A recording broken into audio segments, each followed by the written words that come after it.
Shalom, shalom à vous tous, que l'Éternel répande ses grâces sur vos vies avec abondance au nom puissant de Jésus.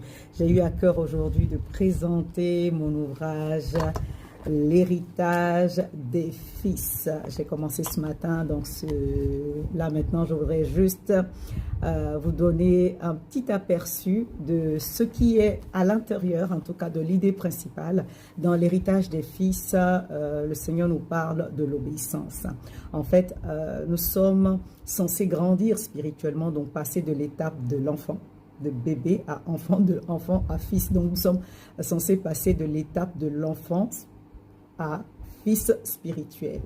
Et notre qualité de fils spirituel va se mesurer à notre façon d'obéir à Dieu. Notre identité de fils spirituel va se mesurer à notre obéissance à Dieu. Romains 8 nous dit que ceux qui sont conduits par l'Esprit de Dieu sont fils de Dieu. Et l'obéissance s'apprend. Pour accepter le leadership du Saint-Esprit, il faut crucifier la chair.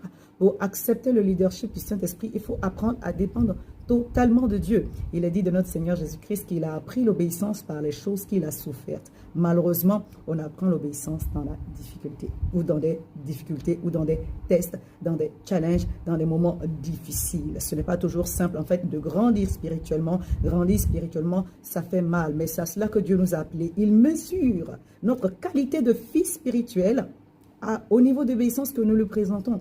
Quand il nous demande de respecter ses principes, de mettre en pratique ses principes, d'obéir aux principes que lui, il a d'avance établis. C'est alors que, je ne dirais pas qu'on peut se targuer de fils, mais que Dieu peut effectivement attester de notre qualité, de notre statut, de notre identité de fils spirituel. Chaque fois que le Seigneur va nous demander de faire une chose difficile et que nous serons encore en train d'argumenter avec lui, pose-toi la question si tu es toujours en train de débattre avec le Saint-Esprit.